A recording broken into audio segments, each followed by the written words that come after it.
बिहार बदलाव यात्रा के तहत जन स्वराज पार्टी के वरिष्ठ नेता व पूर्व केंद्रीय मंत्री आरसीपी सिंह नालंदा पहुंचे। मोहनपुर में आयोजित बदलाव संवाद सभा में उन्होंने कहा कि हम सिर्फ सत्ता नहीं, व्यवस्था परिवर्तन के लिए लड़ रहे हैं। जनता का राज स्थापित करना जन स्वराज का लक्ष्य है। सभा का आयोजन पार्टी नेता प्रियदर्शी अशोक ने किया, जिसमें हजारों की संख्या में लोग शामिल हुए। आरसीपी सिंह ने प्रशांत किशोर के नेतृत्व में पार्टी के विजन और नीतियों को जनता के सामने रखा और आगामी चुनाव में पारदर्शी सरकार चुनने की अपील की। कार्यक्रम में जिला अध्यक्ष अरविंद प्रसाद, संजीव कुमार, विपिन यादव, कमलेश पासवान, इंद्रदेव कुशवाहा सहित कई पदाधिकारी और कार्यकर्ता उपस्थित रहे। संचालन अमित पासवान ने किया। जो बोल रही हैं तो खुद मुख्यमंत्री रही हैं, तो भाई ये तो निर्णय नीतीश बाबू को लेना है ना कि उनके बाद उनके दल में कौन उनका उत्तराधिकारी होगा, उस पर हम क्या कर सकते हैं।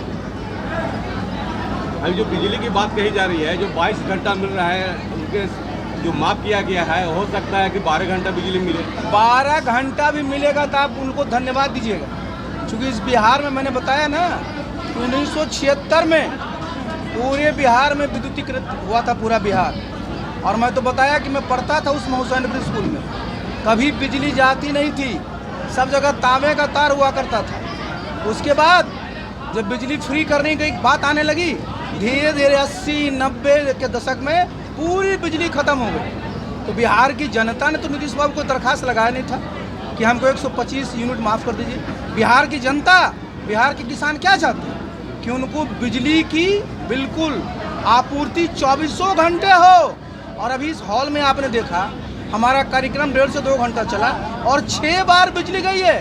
तो मैं तो लाइटर वैन में कह रहा हूँ कि नीतीश बाबू ने तो इसलिए 125 यूनिट माफ़ किया है कि जब बिजली आएगी नहीं तो मीटर में कहाँ से वो यूनिट उठेगा, और जब यूनिट ही नहीं उठेगा तब बिल कहाँ से देना।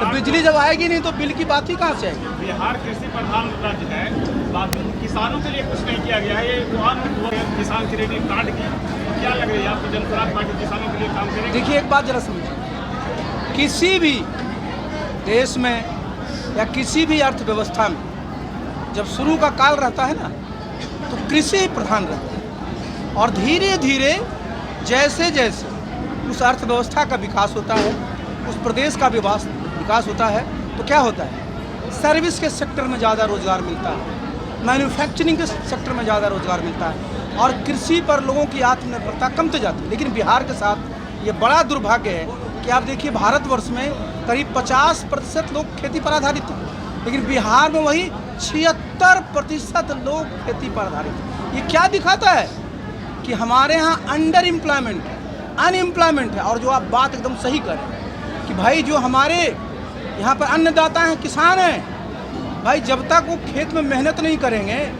तब तक हमारा जो प्रदेश, हमारा देश कैसे आत्मनिर्भर हो सकता है खाद्यान्न के मामले में। तो ये सुविधा होनी चाहिए कि किसानों को सबसे पहले तो उनको बिल्कुल 24 घंटे बिजली मिलनी चाहिए और उनको उसमें रियायत भी मिलना चाहिए।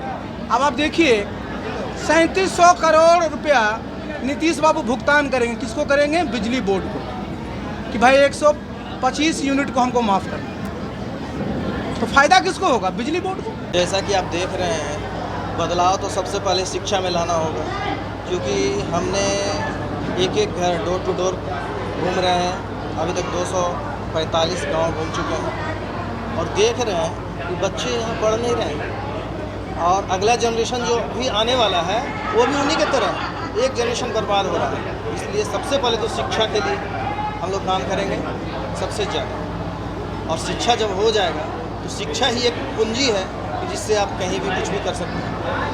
आप नालंदा विधानसभा क्षेत्र से भावी उम्मीदवार बताया जाते हैं, कैसे डील करेंगे नालंदा को? हाँ, अगर हमारी पार्टी हम पे बिलीव करेगी, हम पे ट्रस्ट करेगी तो हम लोग देखेंगे, कोशिश करेंगे। श्रवण कुमार यहाँ ग्रामीण मंत्री रह चुके, इनका गढ़ भी है।